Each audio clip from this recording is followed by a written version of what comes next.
Okay, let's talk Antlers. Okay. How did you get involved in this film, and what attracted you to this story? Well, I was intrigued by the combination of Scott Cooper, who I was a big fan of already, with Crazy Heart and some of his other films, but the combination of him doing a horror movie and bringing in Guillermo's world, it's kind of such an elevated way to do a horror movie. Just this kind of elegant, intimate storytelling version of a horror movie. I was just curious, and I think they made a really good team. And this is a film that explores psychological and physical trauma through supernatural horror. What would you say this film says in particular when it comes to dealing with trauma? Oh, I know. How does it exactly end? Yeah, it's interesting. You know, as an actor, because I've never fought or dealt with real monsters, right?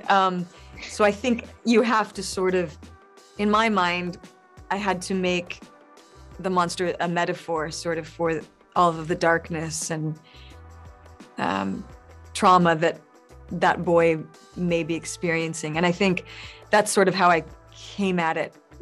My character of that school teacher, I think, was returning home to this place where she had experienced a lot of trauma. And I think in meeting this boy and trying to help him, she tries to save herself in the same, way.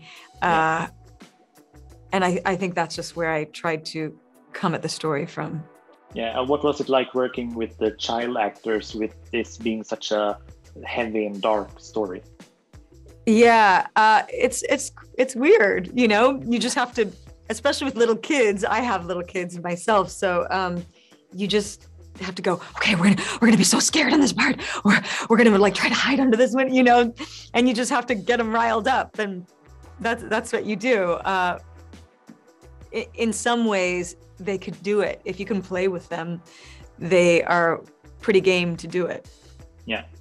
So speaking of scary stuff, Halloween is coming up. What is the scariest film you've ever seen?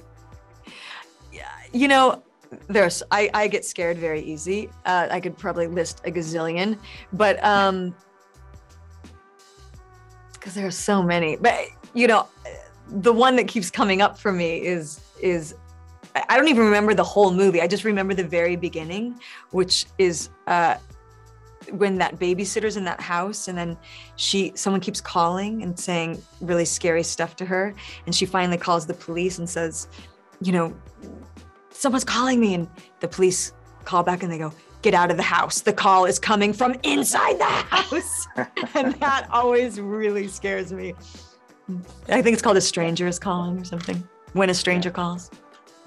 Yeah, it's a classic film. So your character in Skywalker, Story Bliss, was such a cool character that we saw. Wasn't that so cool? Yeah. Would you be interested in returning to the Star Wars franchise and explore that character further? Totally. And you just get to wear a mask all day? Yeah. Have someone else do all the stunts and stuff? Yeah. Great. Sign me up. No, she was, that was like the coolest version of a character, to be so tough and be kind of involved in shady stuff, but be kind of for the good guys. It was awesome. It was like the best of all worlds. Yeah. And having to have scenes with Oscar Isaac isn't too bad. He's so good. He's so good. Yeah. Okay, Keri, thank you so much for Thank you. Nice to meet you. And have a great day.